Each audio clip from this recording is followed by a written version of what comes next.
1. Chapter 1. Getting started. When your warm market gives you the cold shoulder, start a warm conversation with a cool stranger. Russ Mcneil. Who should read this book? If you are new to the industry, the concepts in this book will prove especially beneficial. Promoting a business opportunity to people you don't know is a unique type of activity. It's easy to get discouraged before your efforts begin to pay off. By applying what you read here, you can accelerate the learning process and get tangible results sooner. If you're an experienced rep, you will already be familiar with many of the concepts herein. Even so, you are bound to find some fresh ideas. At the very least, the principles described will help you define a structure for your own prospecting style. No theory here. 2. This book is not about theory, it is about practical concepts that get results. While it does go into some of the psychology behind the principles, it goes beyond that. It also contains actual words and phrases that, with practice, will generate tangible results. The suggestions work because they are based on sound principles, not on one person's ability to exert his unique brand of influence. In theory, there is no difference between theory and practice. In practice, there is no relationship between them. Unknown. Do your own thing. It's all right to be a copycat. Just make sure that you copy the right cat. Self. This book includes mock dialogues to illustrate the concepts in this book. Each mock dialogue represents an excerpt of the overall conversation that includes some of the very words and phrases I use when I'm out in the world prospecting. Don't get the impression that these are the only words and phrases that will work. Such a notion is simply not true. Eventually, you will want to develop your own prospecting style, which will include words and phrases that fit your personality. Any prospecting style will work as long as it's based on the correct principles. How to use this book. You may apply any of the principles independently of the others. They are, however, much more effective when you apply them in combination with one another. One chapter is dedicated to each principle, not only to describe the principle, but also to give examples of how to incorporate it into your prospecting conversations. At first, it may not be readily apparent how to combine a particular principle with the others. That's because, initially, the explanation will be out of context. Don't let this seem confusing. A later chapter ties all the principles together. To get the most out of this book, read it twice. The first time, read it cover to cover to get a feel for the philosophies and attitudes it represents. The second time, concentrate on the core chapters covering the principles themselves. As you reread the chapters, you will have prior insight on all of the principles, and it will be more obvious how they complement each other. 3. Easy does it. I didn't simply wake up one day and suddenly have a complete understanding of the 8 principles you are about to learn. It took years for me to discover many of the ideas in this book. I use the word discover not because one originated the concepts, but because I had to uncover them on my own. I didn't have the benefit of taking notes while someone else explained the ins and outs of prospecting strangers. If you study and apply the principles described in this book, it won't take years for you to become an expert at prospecting. Even so, the development of your prospecting skills won't be instantaneous. It will take some time. Don't rush. As you begin to see results with one principle, add another until gradually you have incorporated them all. An order to the madness. Within the book, the principles are presented in a chronological order based on where they typically fall in the conversation. Read them in this order.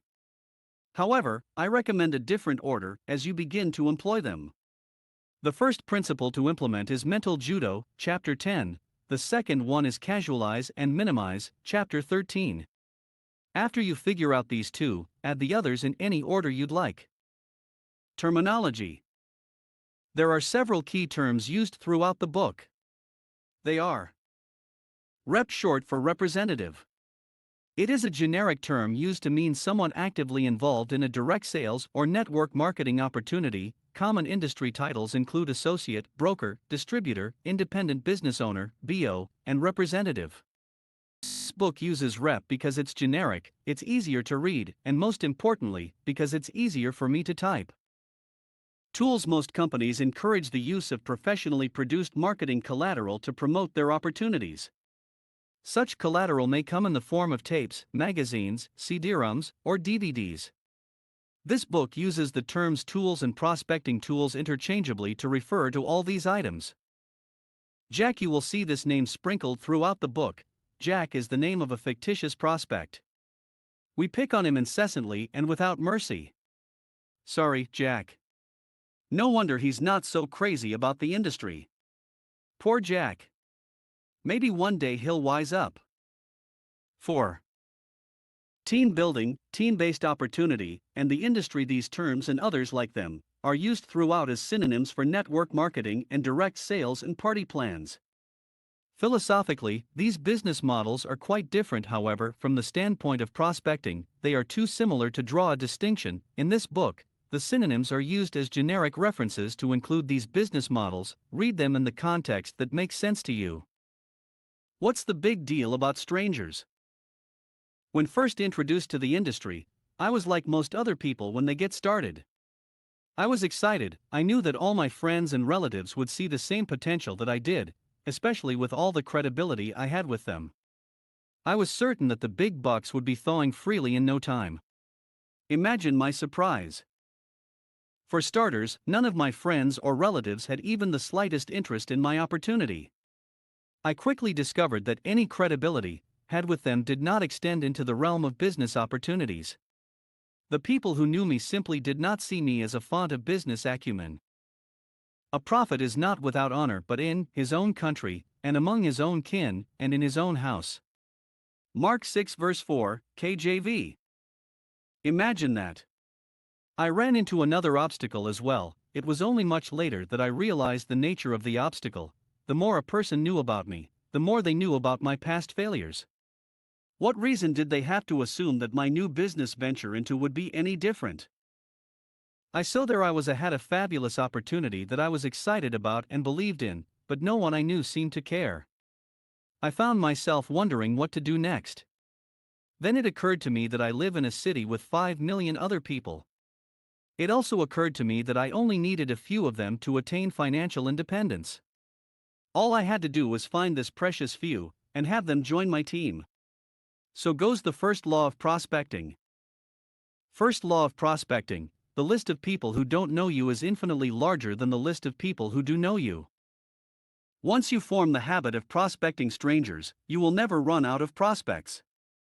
Think about it: people are turning 18 faster than you can get to them. How could you ever run out of people to approach? This law gives you a major 5. Advantage in building your business. Since you believe in your product and opportunity, you should want to share it with the people you already know and care for. Many reps, however, will get better results talking to strangers. Ironically, you have more credibility with strangers than with your friends and family. The second law of prospecting spells this out. Second law of prospecting: people who don't know you will take you more seriously than the ones who do know you. Prospects form opinions based on what they know and what they see. Jack, or whatever your prospect's name is, will evaluate you on what he knows about your personal track record and how well you relate to him. When you first meet Jack, he has no knowledge of your past successes or failures. His opinion of you and of your offer isn't influenced by your resume. All he has to go on is his first impression. That's good news. There is an unlimited supply of people willing to take you seriously if you relate well to them. In fact, you could really mess it up with a bunch of them and still build a successful business. Now that you have that monkey off your back, take a deep breath and relax. Besides, if you don't start meeting new people, what will you do when you get to the end of the list of people you already know? That's the challenge and the reason for this book. Building a team with strangers. Since I got such a chilly reception from my so-called warm market, I set out to build a team with people I did not yet know. First, there were questions that demanded answers. Asterisk: where would I find the people with which to build a team? Asterisk: how would I go about meeting them? Asterisk: what would I say to them when I did meet them? Instinctively, I knew the answer to the first question. We pass people every day who are prime candidates for our opportunities.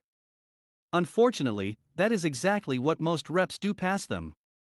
Think about your daily routine and the places you frequent: grocery stores, restaurants, elevators, and my personal favorite, gas stations. Have you ever turned the tables on a telemarketer?